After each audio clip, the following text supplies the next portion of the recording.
I'm going to obviously back South Africa. Yeah. But I genuinely do believe that they can do it again. And how many times have you told a winger to go out and try and charge it down? The winger goes, oh, I have to. Yeah. So she's 6'1", 85 kilos, and my opposite number, and I was like, oh God, put that away. We don't need to see that. There's no poor team in a playoff game. Anything can happen.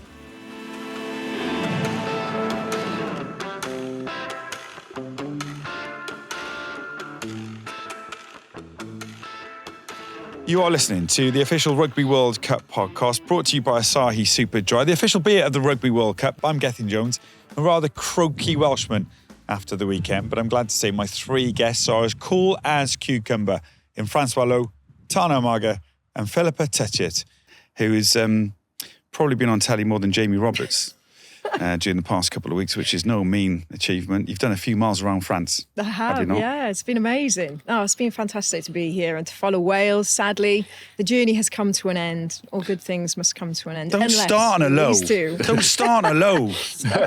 I was pretty gutted on Saturday night. I could probably tell I'm probably shouting a bit too much after the game. Maybe we'll get to that in a bit. I feel like we should start with, I mean, let's face it, it's been a really average weekend of rugby, isn't it, Francois? Really disappointed. That didn't build up to anything. I think we were very privileged to witness two of the most awesome World Cup games we've seen ever, I think. Yeah. I mean, those so two... Wales, Argentina and the England-Fiji. Look, I'm not discounting those games. Brilliant rugby. Everyone's got their story.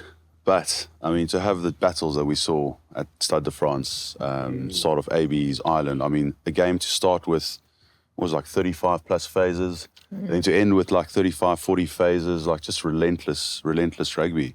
Obviously, the following day, very nice victory for the Springboks. So I'm delighted. But I mean, that's sad in a way that we lose the host nation. Yeah, no, it was. There was a bit of that around the place, wasn't there? How are you feeling this morning? We're in Marseille now. You're in Paris last night.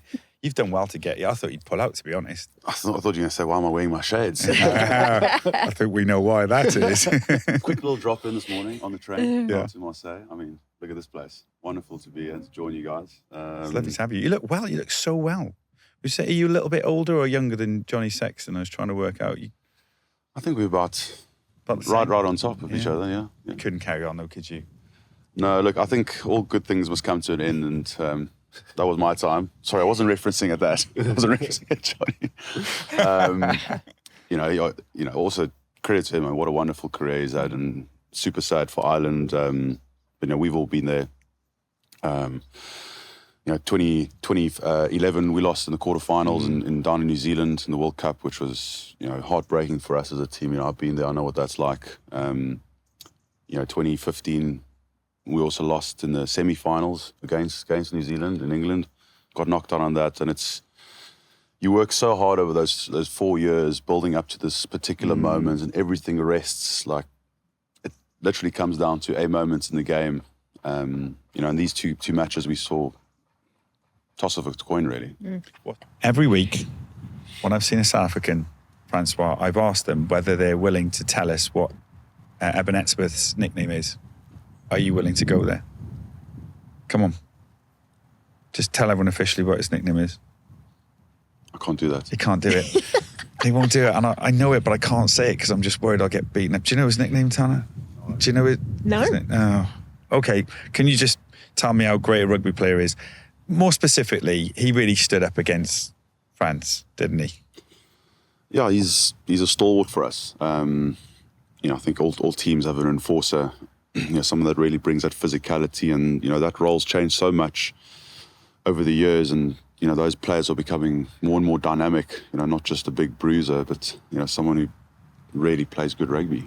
And he's had to sort of develop his game over time. He's a tough bloke, and he came out charging when he first came onto the international scene, and to contain that aggression. And angle it to a point that's more effective for what the team does. I think he's done an amazing job in that, and his influence in last night's victory, I think, was immense. A bit of everything as well. Obviously, unfortunate. A bit of everything. Yeah, You've even got Sinbin there. Yeah. But that's the way the game is, and it was a fair call, but there was clearly no malice in that. I mean, he did technically have one knee on the ground and still managed to go head on head. He's a really big bloke. What happens when you're 8'7"? Exactly. So, but I think, I think for us to have someone like him in the mix, who can carry, defend, be a line-out option. He's got a bit of pace on him as well. He has, hasn't he? If he does get going, that galloping man gets galloping. Biggest stride in the world. He goes. And I think he's going to be vital in the next couple of games. But there's also big players within a team, and there's certain players and members that need to fire for the rest of the guys to channel. And, you got those game changers, and he's one of those guys that can make that real difference. French maybe would have gone into it as favourites just because of the home advantage, but they were stunned by the Springboks, weren't they? They were. I thought their kicking game, kicking on the front foot, where the French couldn't really get settled to contest for the ball. They got 3 from kicks, 3 tries from kicks in that first half, where I thought the French had developed their whole game, in terms of their tries. They worked hard for their tries, and then they gave up their ones quite simply, and I think that's what kept them in. And then the way that they made those tactical changes, early changes, I was surprised the way Khaleesi came off so early. But again, that just goes to show the confidence that the coaches have and all the players that they have on that bench. And is it for either the loose forward that jumps into hooker at the end there? Oh my gosh. That got really confusing. Yeah. But, like having that versatility in this team and to be able to do that. And then you've got all these fetchers on the ground who, Francois know better than me that, if they are chasing the game, they got threats to get over the ball who are very strong. And they did, Quagga Smith got that really important one. He doesn't and they just changed the way they, that's their whole strategy. He doesn't miss a gym day, that boy, does he? No. Smith, does he? Oh my God. Or steak day. Strong farm boy. No. Gym day and steak day. Is he a strong fight? Like, they're ridiculous, aren't they? Tough bloke. Yeah.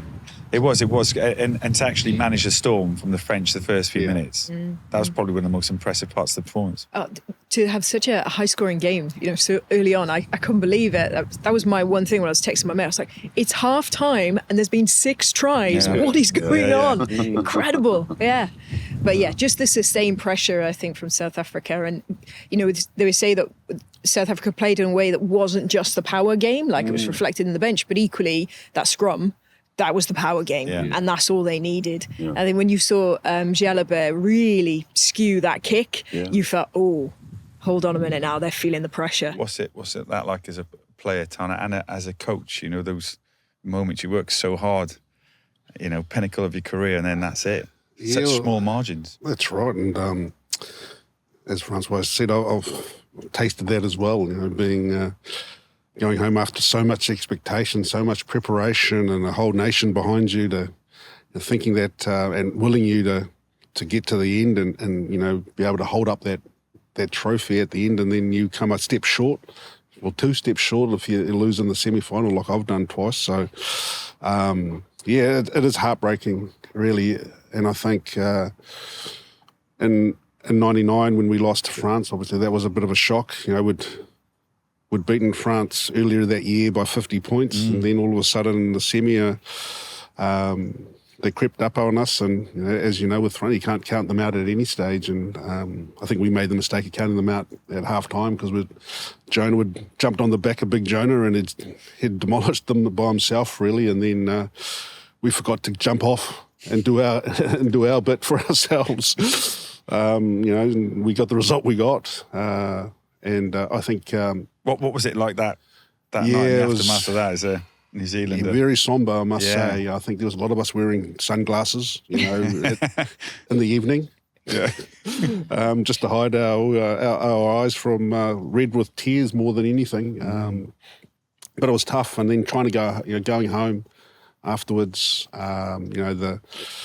the feeling, the general feeling of a whole population when you're arriving and failing them, that whole sense of failure was huge, and there was a lot of pressure. And obviously, the coaching staff that takes the brunt of it really, and you feel for them because obviously you're the ones that are on the field. Now, you flip the script, and now when you're in that coaching seat, you kind of understand. Geez, yeah, we have a say from Monday to Friday, but then on Saturday, sometimes they're left to their own devices, and hopefully you've done enough. But now I think. There wasn't a lot of expectation on the All Blacks coming into this game. There's been not much chatter, especially after the French game, the first game, wasn't there? Yeah, and that's even at home. There wasn't. I don't think even the public at home gave this Ian Foster-led team any hope of making it past this stage. And a lot of things have happened back home, and I feel for. There's a lot of us that felt for Ian Foster and the way that him obviously not coming back next year. He already knows he's going. He knows he's not got it, which mate, is, for some, I think is a step that we really haven't taken back home. It's not something that we normally do. So now he's got to this stage. You see everyone's trying to clamber back onto the bandwagon that is, we always knew Fozzie would get us there. And, obviously he's got a lot of good people around him. But I think I just had a thought around for him, what he's been through. Because we're very, obviously we love our national team as does everyone. And, they like to have a say about it. And sometimes it's not, the kindest words that they use for our coaches. And he went through a lot. And, I really feel for him and his family that went through that. But now, I think he's kind of sitting on the other side, and the vision he probably had for his team, and the players obviously getting up for him. They even came out and said that we're supporting our coach, and before the World Cup, and now you saw that performance. If they didn't support him, they wouldn't have played the way they played. It does go a bit far sometimes, doesn't it? Yeah, it does. It's a game. I mean, we know that. We know exactly that in Wales. In Wales, it's unbelievable. Right. Everyone's an expert. Yeah. Even my mum's texting me telling them what to do with the defensive line. Do you know what I mean? It's crazy, isn't it? Yeah. The passion, the love for it. Yeah, it is. I know we saw that with Wayne Pivac, obviously being axed, quite close to a World Cup. And then good old Gatland coming back in. I mean, we gave him gates to the Principality Stadium. There are gates with his name on it, He's got his own gate.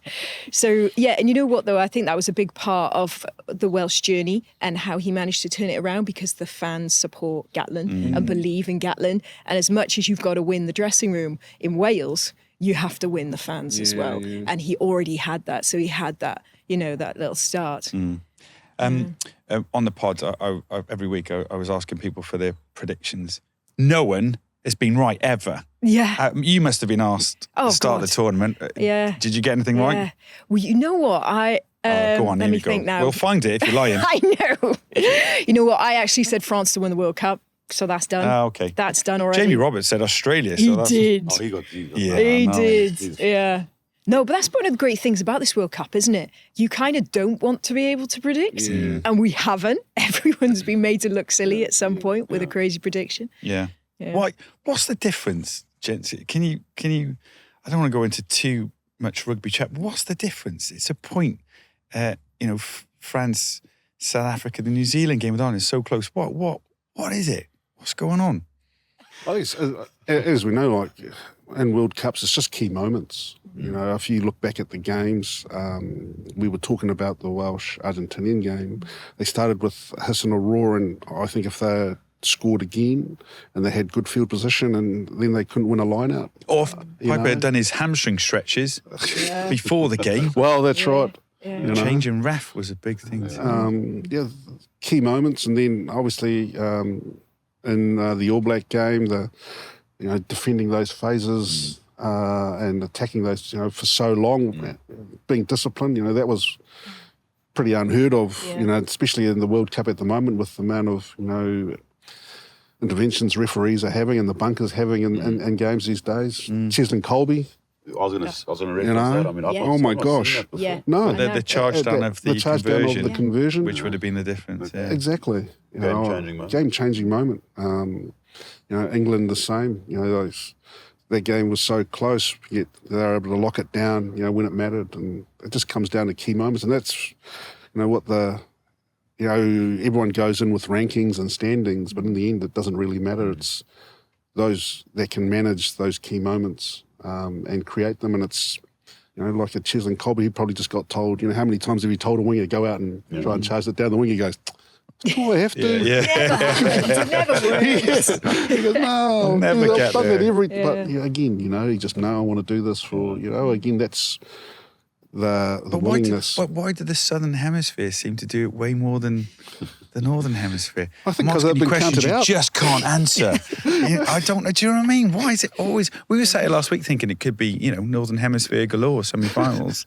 We heard all about it. Yeah, know. we've heard all about it. If you look at the way the pools finished, I mean, it was, you know, both New Zealand, you know, South Africa, and we got Argentina all finished second in their pools, and they've, you know, which I think, you know, going over the last 2 World Cups we've had, you've kind of seen that it's not always this clean path all the way to the final. It's just being able to just take that opportunity when it comes your way, and, you know, back to those key moments and just relentlessly pushing and trying to just eke out that little slight difference that puts your head at the right time.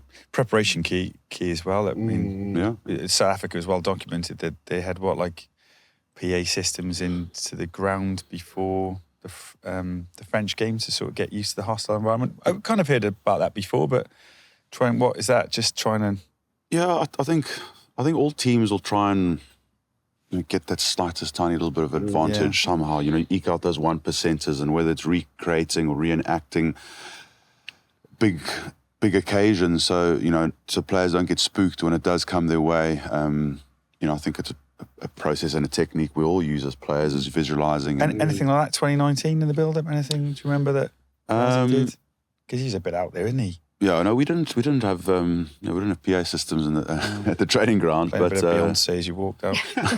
Well, that's your favourite pre-match game. Don't like that's a good one to start with. No, not really. No, 2019 he took us out there about 10 days before anyone else arrived. You know, so we were the first team to arrive in Japan. Fortunately, the last team to leave as well. But we spent a lot of time there, like really immersed ourselves in Japan. You know, I don't know how it came about, but we played that sort of pre-tournament fixture against Japan because we had something on our back that we had to get off, a bit of a hoodoo, because you know, we've only played in Japan once and we lost that one. And they're awesome. They nailed us. They just dominated us that day down in Brighton. And you know how much thought you put into this, but I mean, guess who we get in the quarterfinals? And you think, you know, a quarterfinal playoff game, the emotion there's always massive. Yeah. Doesn't matter who you play. There's no poor team in a playoff game. Anything can happen. We play with the oval ball, you know, and to, I suppose, to a certain point, replicate a potential scenario, get everyone settled into the Japanese culture, get into your groove. Maybe that was something he did that worked for us, I think. Yeah, it's whatever you can do. One of those teams that did everything they could do as well as Ireland, Philippa, unbeaten 17, world number one. They really, it felt a bit like England 2003, really. They'd beaten everyone they needed to. And here we are. How will Ireland be remembered? How will this team be remembered in history? How about that for a big journalistic question for you? I know, yeah.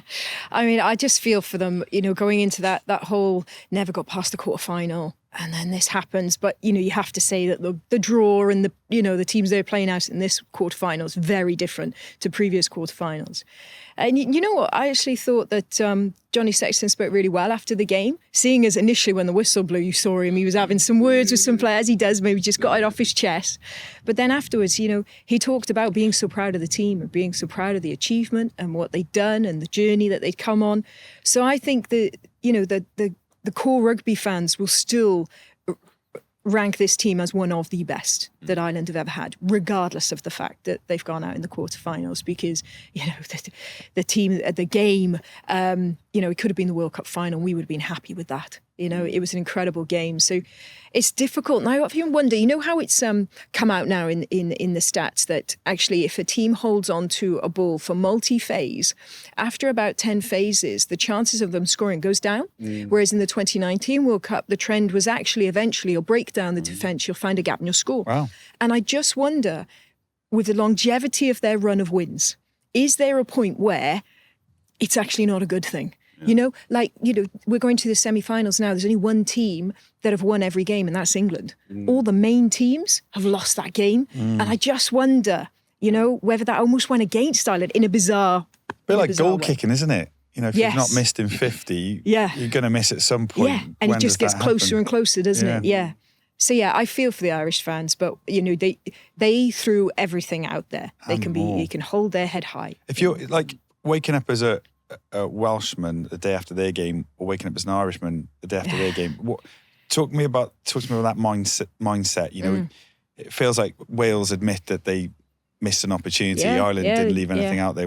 That must be quite weird as a player. Yeah. Oh, this is the worst. If you lose to the better team and you've thrown everything at them, it's still hard. Of course it's hard. But it's easier to take when the opportunity was there. I mean, I wonder if they'll even review the game, whether Gatland would be like, no, it's done. Go home, boys, see the family, and we'll meet again in a few months, because there are so many moments in that game, and it would just eat away at you to think about them. Exactly. Yeah, I know. But then we've also got to remind ourselves, from the Welsh side of things, we were a team that came 5th in the Six Nations, a team that lost to Georgia in the autumn. Yeah. And all of a sudden, we're through to a quarter-final. That's really impressive, a very, very short turnaround. And you kind of think, well, for a team to have progressed so much, it's like when you get those processes, you get that skill set, but when it's fresh, you dip every now and again because it hasn't been embedded you were yet. In the quarterfinal, we could have won it. I know. All right, enough about me being upset. Enough about you. Let's talk about how, just whilst we're on Ireland there actually, Gibson Park, Low, scorers, New Zealanders. Aki has an amazing game. Any one of those three you regret losing from the system back in the day as an All Black? I think you can tend to regret losing all of them, to be honest. But I suppose you can also say they've etched out a great career for themselves. Being able to play international rugby, and these are some of the decisions. I'm fortunate to be quite close to Bundee and had a bit to do with him, growing up. And from where he was to where he is now, I think it's a great story. To see where he is and how much he's achieved for him and his family. And, you'd have to say that he's probably the premier midfielder at this tournament. He's been unbelievable. He wasn't probably their starting midfield coming into this tournament, but he obviously, as I said, the premier, he's got some good players that he is keeping behind him, but he's a competitor and he knows what he wants, and he's obviously leaving his hometown and committing to Ireland. Took a big risk, but it's something that he does, and it's turned out well for him, and we can't be more prouder of him as New Zealanders. And obviously he's through and through. You talk to him, he's an Irishman. That's how he sees himself, and again, that's great. He loves Connacht, and I've been to Connacht. And it probably wouldn't be high on my favourite places to go to play rugby. It's a bit windy there, isn't it? A little bit windy. Wet. I was at that game where Philippa Contamponi played for Toulon, and he kicked it through the post, and it came back. Came back through the same way. So I remember that. And obviously I'm from Wellington, and I've been through a bit of wind in my time. Can't get it windy down there. Yeah, but that is something I've never seen before in my life, and. He says, no, it's improved, Tana, it's improved. I said, oh, jeez, You've got to stand now. Yeah, I hope so. But he loves it, and they love him down there. So, I think that also goes to show that he's, he integrates himself well into a community, and they've taken him in with open arms. And no one knows this better than you at the moment. You've spent a bit of time with Manu Samoa during the World Cup. You're now taking on a new role, Manu Pacifica.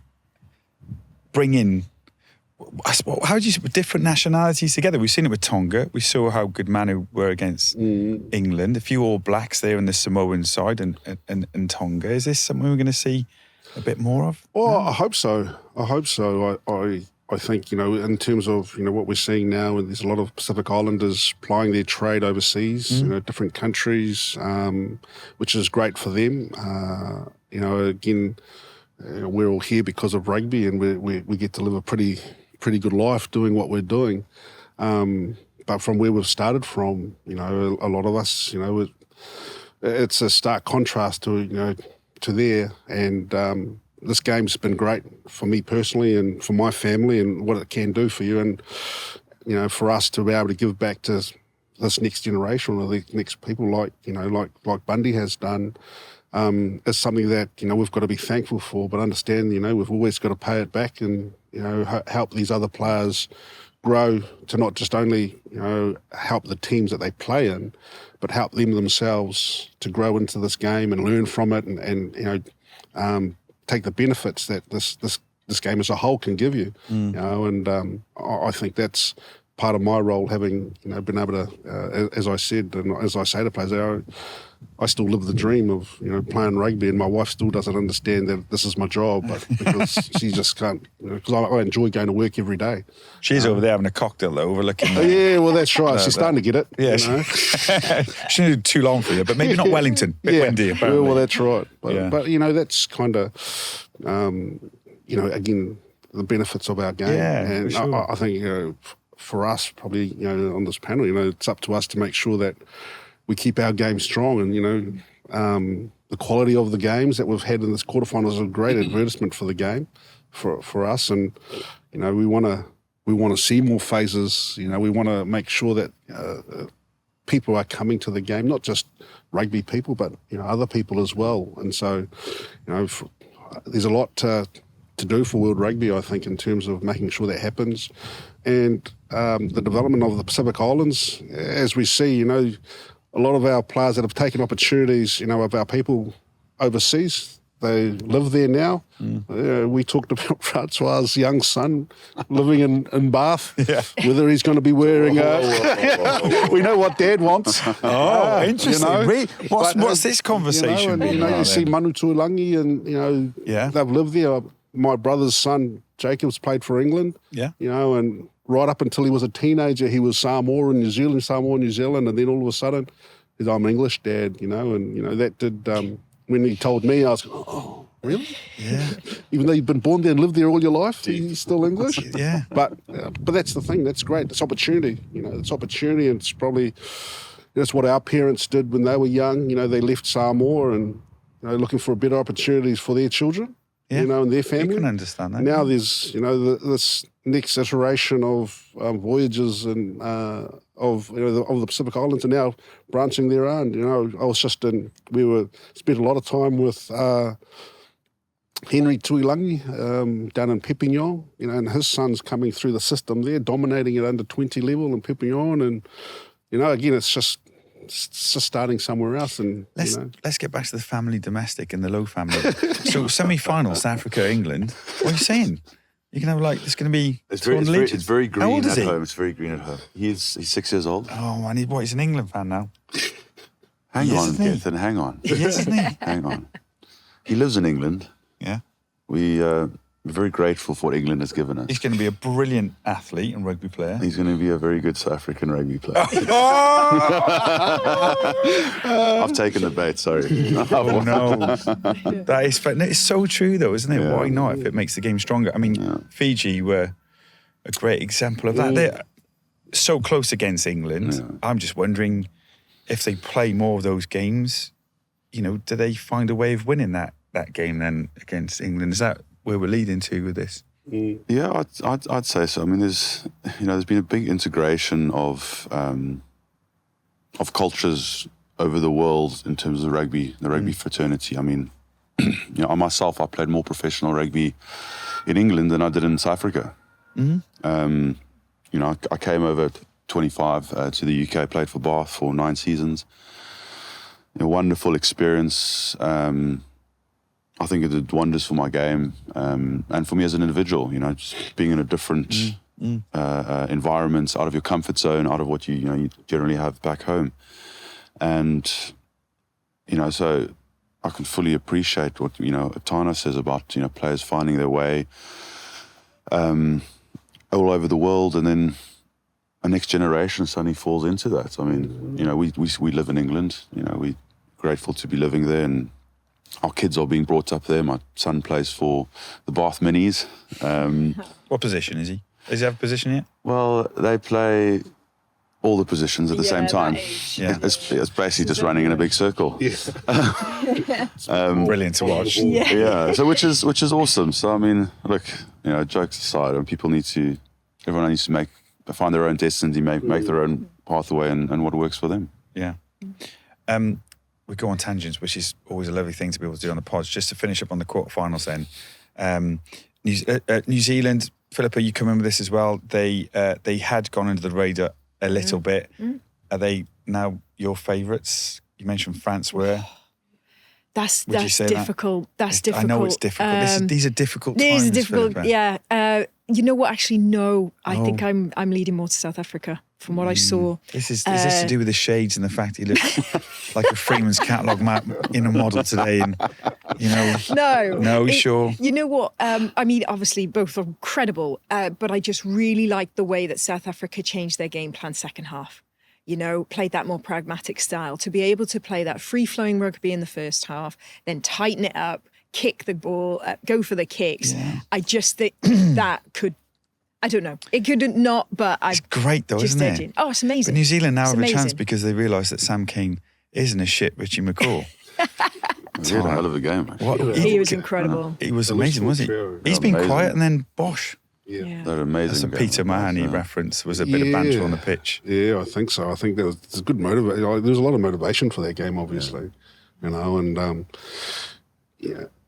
even being counted out so early in the competition, given no chance to progress, there was a lot to play for. And I think, once their backs against the wall, it was great to show that they had the medal to come out swinging, and it'd be interesting. I think you can't discount the Joe Schmidt factor that he's brought to the team. Yeah. And, I know Joe's been very in previous games. He didn't want to get involved when Ireland were touring New Zealand, so he made sure he came in afterwards. But this is the first time he's probably been a part of the team when they actually play Ireland. Yeah. And you could see some. I think you can see, his influence on the team as well. The change of tactics midweek. I think their defensive screen was awesome, but it was different to what they've done before. So they've been watching. He is a master of the game, isn't he? I don't think anyone watches more rugby than him. Isn't it? I don't know. I'd compete with that, I reckon. I watch a lot of rugby, Tana. I don't know what else is going on, but I'm always watching a lot. It's nice hearing you chat about the quarterfinal and about how epic it's been, how close it's been, because the chat hasn't been about cards, head contact. I mean, and there have been. New Zealand had a couple, but they managed it well. That's we sort of accept it now as fans. Head on head, we're all shouting in the stand. That's head on head, no mitigation. The ease off for a bit. Don't really know what's happening, but carry on. But it's been nice, isn't it? That this has been about pure rugby, fair, as hard as possible. Yeah. I mean, there are some Welsh fans that. Looking at the Nick Tompkins hit in the Welsh game, but ultimately, like you say, it didn't come to cards, which is a good thing. And discipline is, we always talk about it, discipline is going to be key. And I just can't believe, especially in those two games, the ferocity of the hits. And yet, discipline was amazing. It was incredible. What's it like playing in something like that, Francis, when those sort of last 10 minutes and you're defending and you're hanging on in, you don't want to be the one, because you would have been looking for a little turnover. No, you could be the hero or the villain, couldn't you? No, exactly. So that was kind of my area at the end of my career, because I came off the bench the last season. And so was that bomb squad? I thought you had to be a front row player to be bomb squad, was that? What were you? Well, I wasn't in the front row, obviously, but no, I know, but I was just like a. Did you feel like part of the? Do they make you feel part of the bomb squad?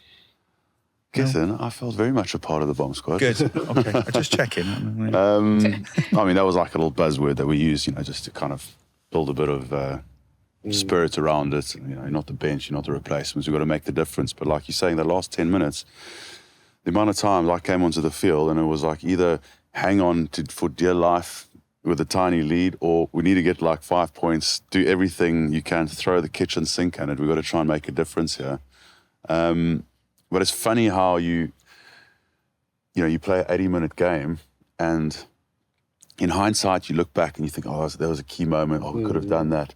But it always comes down to the last 10 minutes. Everyone remembers the last 10 minutes.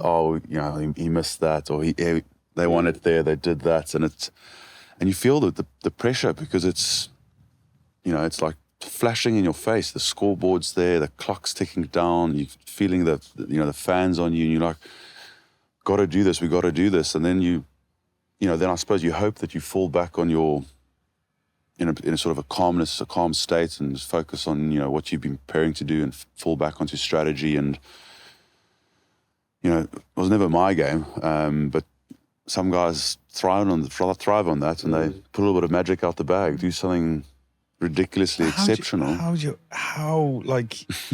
That's what I found fascinating. You watch the last bit of Fiji game, even they were about, I don't want to be the one that takes that risk, in defence or attack. Is that what we're talking about? The 4 years of prep is about? It's being in those.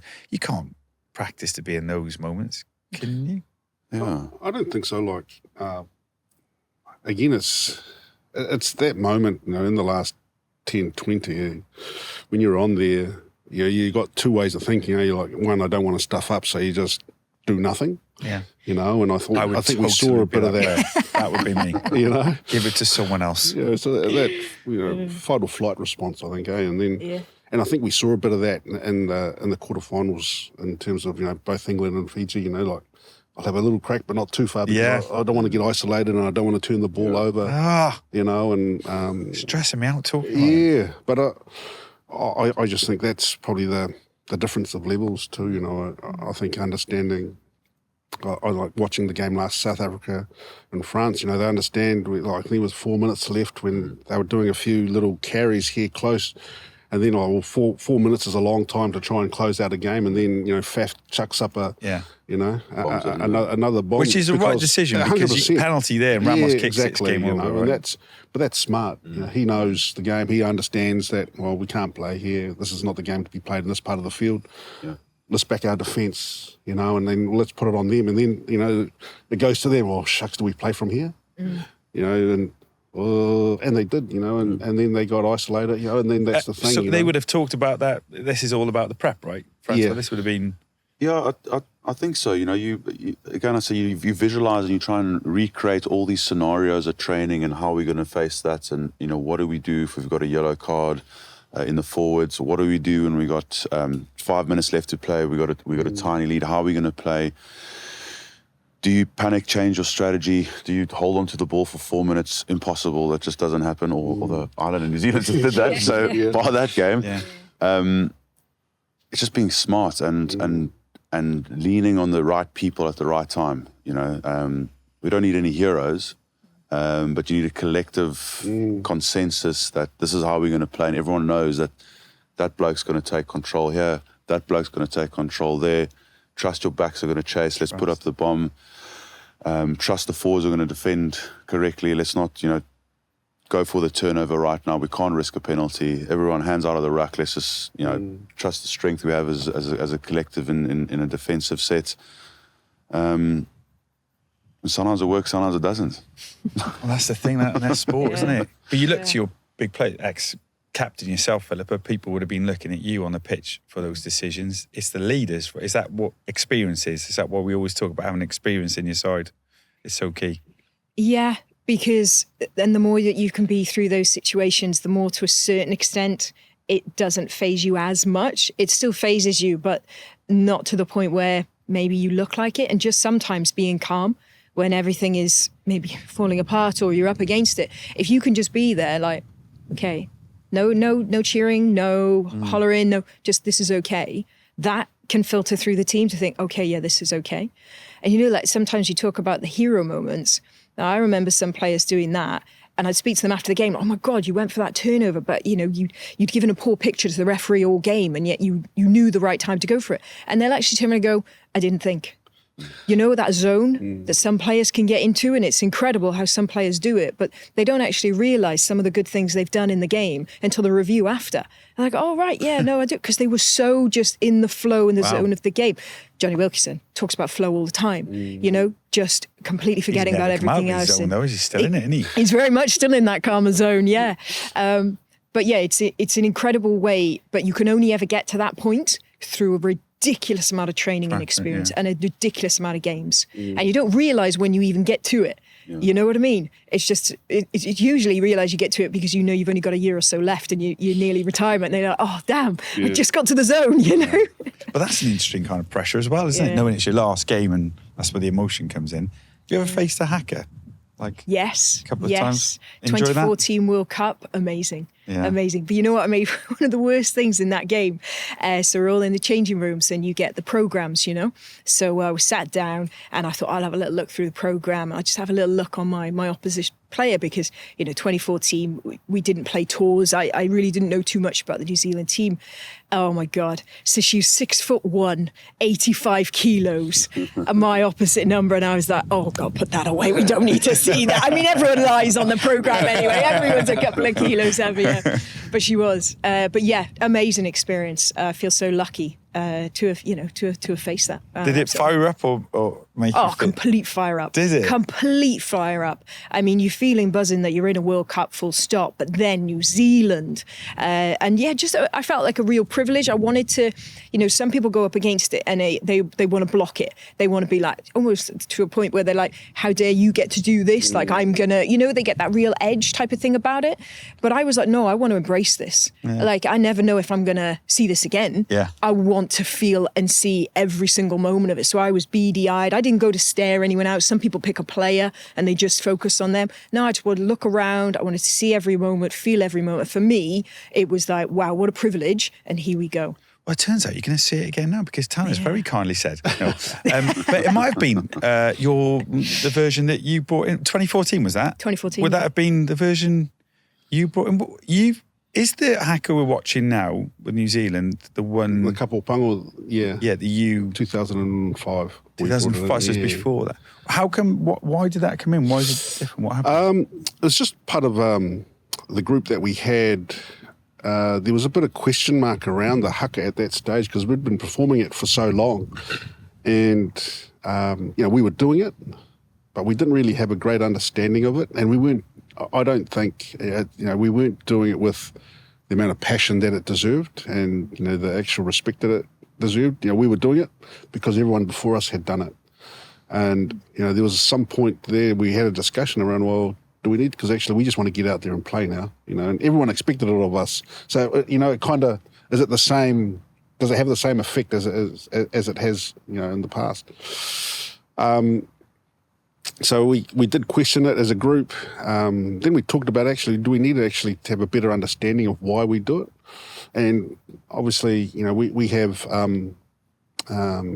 different ethnicities within our group, you know, we're our origins and, you know, so me being Samoan, you know, how does that connect to me? You know, this Haka, I know I'm from New Zealand, I was born there, but how does that connect to, you know, my lineage or my ancestry? And so, you know, for me, I got a great learning from, we brought in an elder and who, you know, a kaumātua who talked to us and taught us about, well, do I have people buried in New Zealand, you know, in the land? And all, we all, you see us stomp our feet on the ground. That's us waking up our ancestors to give us strength. And we derive all our strength through the earth. And once I met that, and then, you know, all those bloodlines are interwoven in the ground, you know, of Aotearoa, where we're from. And that really connected with me because, well, that's how we're connected. You know, that's how I connect to the Haka. That's how I connect to, you know, New Zealand, Aotearoa. And I like that, you know, that kind of what binds us together. Wow. So having a big learning around that and how I'm connected to the Haka personally. And then we also wanted to, well, can we do something different where, you know, we're adding to the legacy of the All Blacks, you know, we're all part of, you know, international teams, but when everyone talks about legacy, you know, how can we leave this jersey in a better place and, you know, for the next people coming through?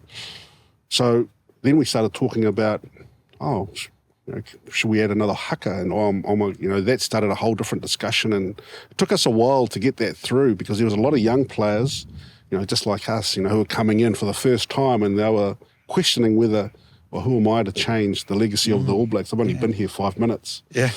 And we really wanted to get it done before the 2005 British and Irish Lions tour. But we needed everyone on board, And we were going through this transformation in terms of our leadership around, everyone gets a say, no matter what, if you've been there 5 minutes, 50 years, So, these young guys took a while for them to come around and understand what we were trying to do. And, we weren't changing, we were actually adding to the legacy, because they sit side by side, Kamate and Kapōponga. And then we finally got it before we played South Africa and Dunedin in 2005. And that was the first time we pulled it out. And then, when we decided to get it, big old story, wasn't it? Yeah, and then it wasn't until the Thursday prior to the Saturday game that we actually got sign off from the players, the young players. Oh yeah, okay, we're behind it. How often did you practice it that week? We'd been practicing it since the British and Irish Lions, So, but we couldn't do it because every day, every training session. Once a week probably, and making sure we got it down, but just ticking away at it, and then. But then once we performed it, once we decided it, I remember said to them, well, if we do it, we better bloody win because it'll be the last time we'll be able to do it, and we're very close. That's true, yeah, put pressure on it, yeah. It was a tough game, and, we just got through by the skin of our teeth in that game, but I think that was something that kind of has grown in terms of, and now I think what it has done is just our association with Māori-tanga back in New Zealand, and understand all our teams have got their own specific hakas now, so we aren't the same. Even though we play for New Zealand and we come under the All Black banner, we are different. We have different identities. Our women's team have different, our sevens teams, both sides are all different. Age groups are different because they have, they are different. We're different identities filled with different people with different mindsets in that area. So, it's been great. It's brilliant, isn't it? Yeah. It's just theatre in all that it is. I was just thinking about that 2005 side. I have to check my facts here, but I'm pretty sure you're 19 out of 22 that year. It was some side, wasn't it? And then you mentioned the Lions as well. People still mention the Lions to you? The words Brian O'Driscoll? Not so much the Lions, just Brian O'Driscoll. Yeah. How's that? Is that different word depending on where you go around the world? I think I'm pretty tight with the Irish now, actually. So some good friends after this weekend, mate. Still some good banter, and so I find I keep in contact with Brian now and then, and he was a bit worried when the Samoan team were playing Ireland just before the lead up at the World Cup. It's making sure that we didn't hurt anyone, coming in. But that was again, you're saying tangent, like for Samoa Tier 2 sides, I don't like to use Tier 2, but having that experience, as we've talked about, against the top countries in the world is invaluable for understanding what to do in those key moments. Like for us, watching our players who play top level rugby in Europe and New Zealand, but as we know, a Test match rugby in a World Cup, it's totally different. There's nothing like it. Well avoided that question. Well played. Let's go back to Tier 1 and Tier 2 nations. South Africa could be facing the Haka potentially in a few weeks' time. Is that how you see this going? I think you've got to be careful not to get ahead of ourselves. Come on, just come on. You want me to say it's going to be an All Black Springbok final? I can't say that. Do you feel like it will be? What's your gut? I hope it will be. Yeah, okay. Because I think it'll be... Is your head saying that? Your heart? What's saying it's going to be 95 in Paris to me. I mean, that's the World Cup that I grew up with as a young boy. That's what put rugby properly on the map for me in South Africa. Watching some of the games as a boy in the stands, really feeling that ultimate excitement for a World Cup stage. Why won't you give me an answer? I don't actually know why I'm not. We've got to be careful. This happened a few years ago when teams get too ahead of themselves. We need to be composed. We've got to get through England. England haven't been on form. Do you think you'll get through England? I think we will. But we still have to do the job. So you want you're the current world champion, aren't you? I mean, you're probably still quite close to it in that sense. You probably still think about it with that mindset, right? You still have that trophy. You still have that medal. Yeah, we still got the trophy, still got the medal, which is obviously a huge privilege and honour. But I think you've got to be careful of these little traps. And I think these semi-finals can be a trap. Playoff games, the mindset changes. You know, there's just, you do have one eye on the trophy, but you got to keep composed and realize right now we need to go through our routine this week.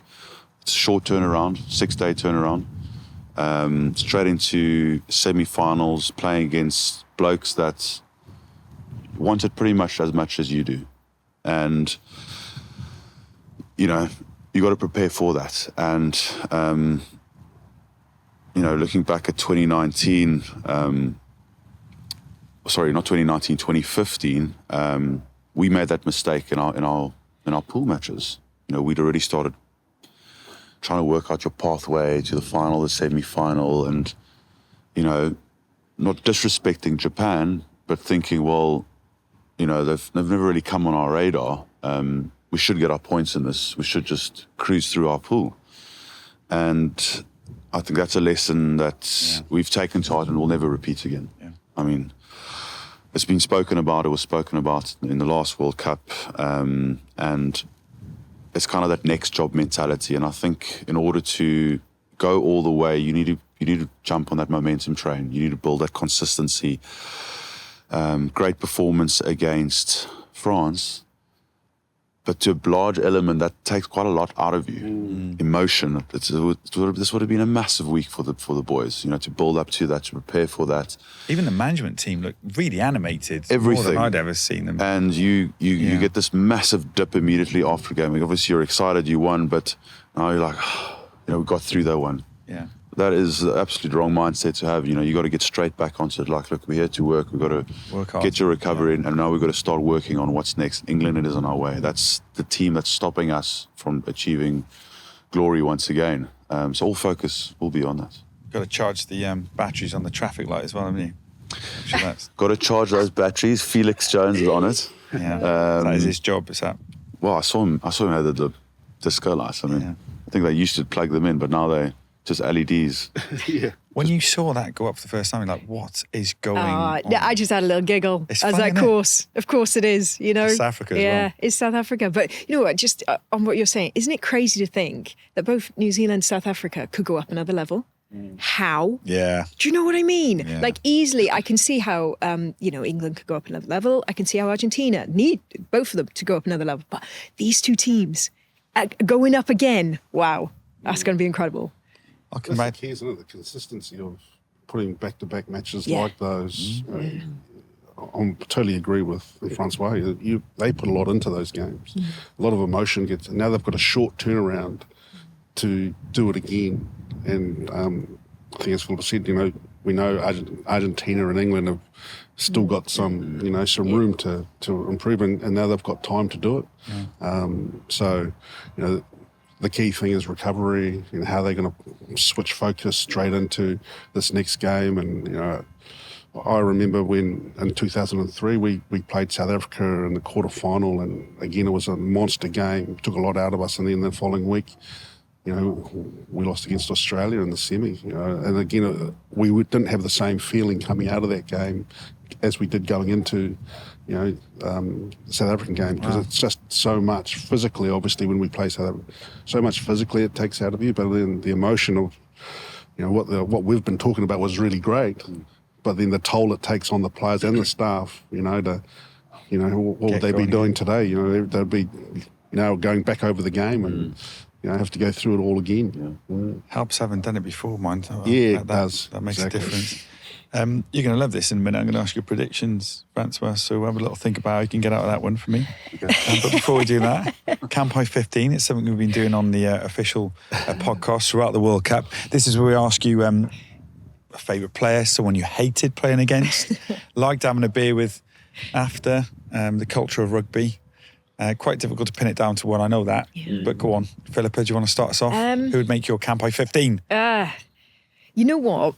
I actually said there's quite a few that I didn't like playing against, that I thought were a certain type of person. And then, you just realise everyone's there for the love of the game, aren't they? But I'd say one person who was completely different to what I thought she would be Maggie Alfonsi. Oh, right. Because she played flanker, I played wing. last person I ever wanted to tackle, and she always used to find me. She's incredibly gnarly, and she's just a very quiet person, which obviously when you don't like someone, you just think they're arrogant and whatever, but actually she is just quite a reserved person in herself, but the most softly spoken, lovely, genuine. Whenever you see her, well, first, how are you? How is your family? Very grounded. So yeah, complete contrast to an incredibly gnarly player on the field who would, she was above her time as well in regards to her conditioning, So yeah, she was a complete contrast. So she had that switch when she went on the pitch. She had that switch. You hear that a lot, don't you? Yeah. Oh, big time. She had that switch. That Any red good stories mist, been on had a sauce with her? Maybe had a little vino once or twice. Not for this podcast? No. Vino. Listen, how posh are you? Let's go for a little glass of red, Maggie, shall we? A rouge. Wow, totally. A little rouge, maybe. A rosé after the game. Lovely. Well then, Tana, you've got a few. You two. I have got a few. How are you going to narrow this down? A few that I didn't like playing against, and I didn't know well. A few Australians, a few Australians, but I'll probably. I think it was Percy Montgomery. Ex-Newport fullback. Yeah, but he's obviously. I think we were just jealous because he was so good looking and he kept himself in an impeccable manner. Faf seems to have taken on his mantle of the long blonde. But off the field, obviously he's a Cape Town lad, and when we went out with him, he was totally different. He's good form. There's a group of them, him, Robbie Fleck and Bobby Skinstad, they looked after us really well. Andrew Merton says Robbie Fleck was an absolute, quote, dickhead on the pitch. On the pitch. But top man off it. Yeah. They're just, good fun. So what happens then, right? You go for a beer and you think, do you say to him, why are you such a dickhead on the pitch? Do you have that conversation? No, he wasn't really a dickhead, just because he was, like I said, he was just too good looking, Like I said, there's a lot of jealousy. We just stand like, how do you get like that?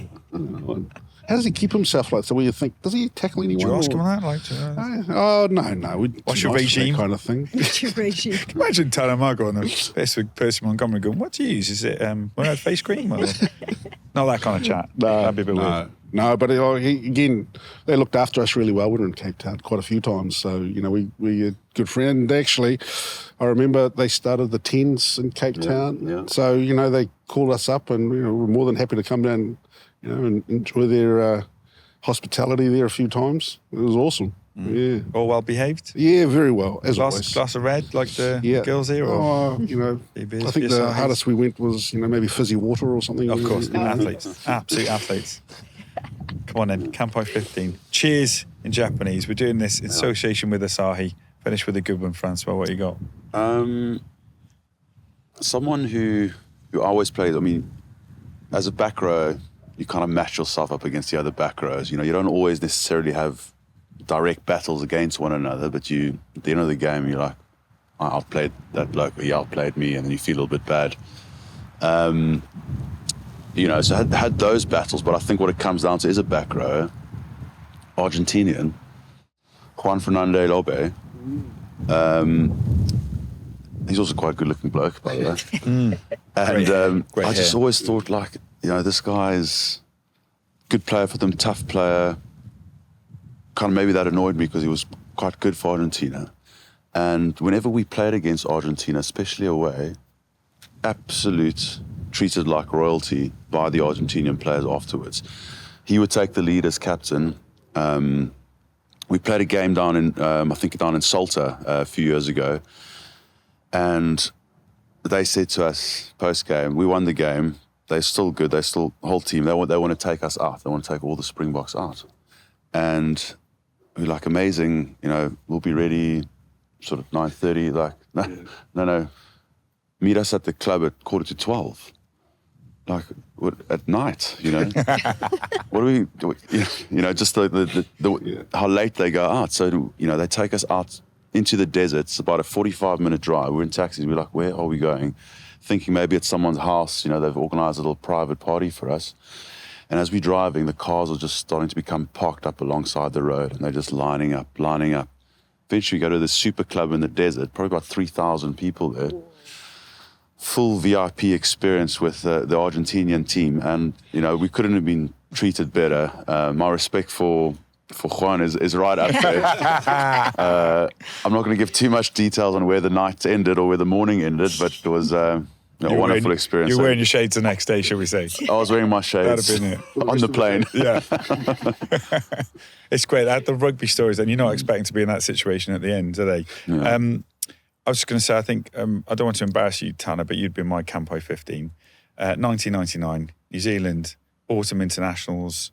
I think you must have been playing England in Old Trafford, and they were looking for a team to hit on the Wednesday before. I was playing for Broughton Park, like a sale development side. Boys come down, all of us boys wearing all the clothes that we had, all the training gear to look bigger. And I ended up marking, it was Kelleher, wasn't it? And Justin Marshall, Spencer. Centre would have been... There's Daryl Gibson. Gibson and Lama. Jeremiah wasn't there. Yeah, Jeremiah. And then you had Cullen and Jeff Wilson and Lomu. Oh And sort of, I'm just lining up in the midfield. And that's just me. I've got to defend properly. I showed Tana the outside. Not surprisingly, he took it. But the point was, after that, what amazed us all, what amazed us all was how nice, like the time you spent, the enjoyment you had of the culture of being in the north of England. It was just brilliant, because I still remember that. It was 24 years ago. Do you remember that, Tana? Do you remember me showing you the outside? Sorry. As a highlight in your rugby career? Exactly. I must have made you look so good that day. Probably is what got me selected. Yeah, that could have been a difference in 99. Exactly. That's my Camp 15 anyway. All right, Awesome. Before we finish up, predictions. Who's going to win the World Cup, Philippa? South Africa. New Zealand, obviously. I mean, you're just saying that. No, I fully believe it after that performance in the weekend. But it's not going to be easy, obviously, with what's ahead of them. But how can you go against the way they played against the top team in the world at the moment? So you got 1-1. It's probably how it's going to stay, as I ask you for your prediction, fans. When you sit, I can't see a fence. Well, let me just think about this one a little bit. Do you want to sit on the wall? Do you want to? No, I'm gonna obviously back South Africa. Yeah. But I genuinely do believe that they can do it again. A lot has to happen, for that eventuality to come about. I think they've got it in them. I've got it in them. I think there's a desire to make it back to back.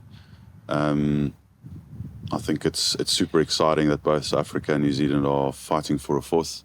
The first team to do that would be awesome.